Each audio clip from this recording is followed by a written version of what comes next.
Okay, so we are reading Onderwereld, still on chapter 9, hoofstuk 9. This is part 3, deel 3.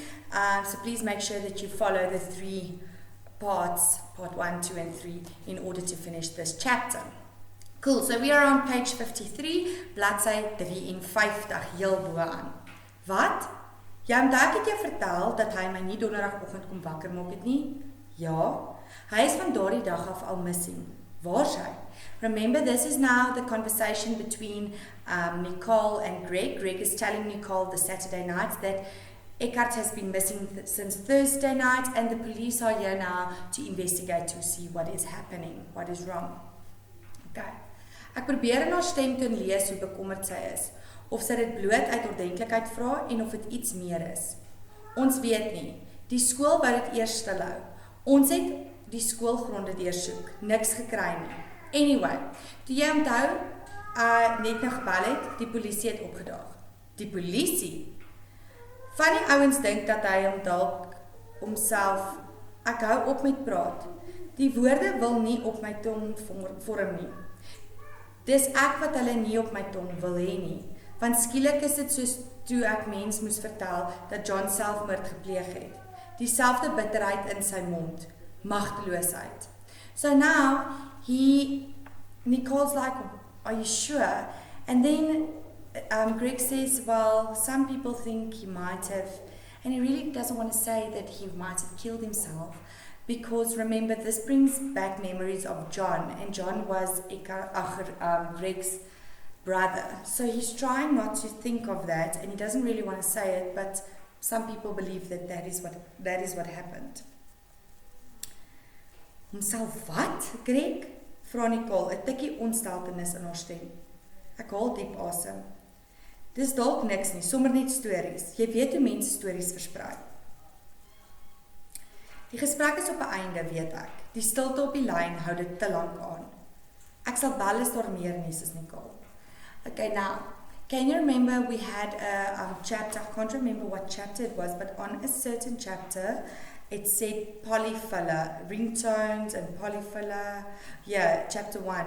Slijmerende gryscelle, polyfiller and ringtones. Can you remember we said the polyfiller is for when you don't really have something to say to your loved one or the one that you're dating, and then you just use the words I love you or whatever to fill in the polyfiller, the awkwardness.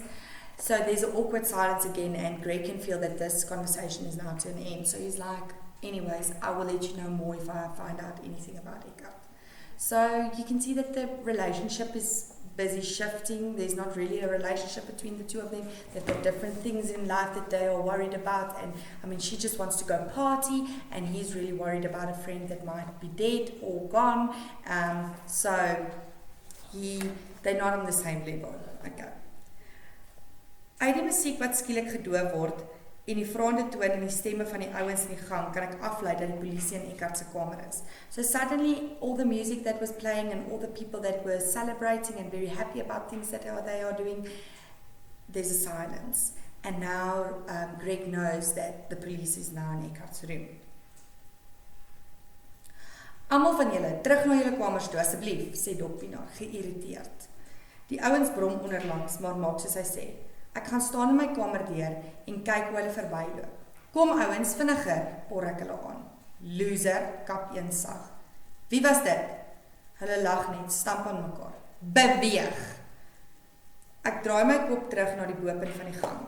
So now, he can hear that Dok Pienaar is a little bit irritated with the fact that the police are here now, and he's like, come everyone, come, get to your rooms. And Greg, being the head boy, he now steps in and he says, okay guys, come, hurry up. Please, get to your rooms. And one says, oh, loser. And he's like, who was that? Huh? Move. So obviously people think that he's a loser because not only didn't he play for the first team today, he's also now backing Dok Pienaar, telling everybody to hurry up to get to their rooms and stop partying. It's a Saturday night. So people are a little bit frustrated. Toe val my oog op Eckhart se kamer. 2 deure verder af aan die onderkant van die gang. Dis net die ouens van uniform tak wat nou hier is. 2 van hulle. Ek sien hoe hulle in die kamer rondbeweeg. Die hoek waar ek kyk is sleg, maar dit lyk vir my of hulle kasdeur oopmaak. Stemme praat, maar ek kan nie hoor wat hulle sê nie. Een ou praat Engels, klink dit my. So now he's trying to listen to what's happening in Eckart's room. Eckart's room is 2 rooms down across from his room in the end of the passage. And he's trying to listen to what the police are saying. He can't really hear, but it seems like the one's speaking English. And it seems like they are in his cupboard busy with something. Toe hulle uitkom sê die een, ons gaan nie nou veel hier krap nie. Die speurder sal self wil kom kyk. Hoe vorder julle met die SAP 55? Die wat? Vra Dok Pienaar. Die vermiste vorm. O, jammer dit. Die adjunkhoof is besig daarmee. Praat julle van my? Klink Anderson se stem op van die huispak se kant af. So the police officers are now in the room looking around and then they're like, we're not really going to look or touch too many things. The inspector will come and check it out. And then he says,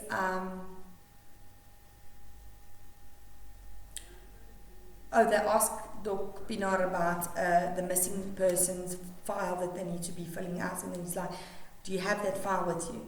And Dok Pienaar says, well, Mr. Anderson is busy with it. As he says that, Mr. Anderson's walking up towards them and he says, what do you want from me? Piet, die sergeant wil weet hoe ver daar die vorm is, sê Dok saaklik. Anderson se stem word skielik sagter.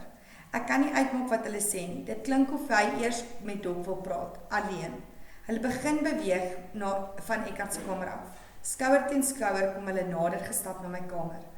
Albei met bekommerde uitdrukkings op hulle gesigte. Hulle druk myself klein teen die kamerdeur sodat hulle nie my kan sien nie. Anderson se stem is duideliker nou dat hulle byna by my kamer staan. Ek kan dit nie verstaan nie. So iets het nog nooit van tevore gebeur nie. Nie in ons leerder databasis nie. En hoekom dit nou juis met Eckart Wilken se skoolrekord moes gebeur. So then he's like, can't understand. This has never ever happened to our school. Why did it happen with Eckart's file? So obviously information about Eckart's file was hacked and he's like, I don't understand how this happened. And it's never happened. And why did it happen with this specific boy? Okay guys, that was chapter 9. I hope that you enjoyed chapter 9. And I hope that you are enjoying my channel. Please keep on watching and please like my channel so that I can grow. Hope you have a lovely, lovely day. Goodbye.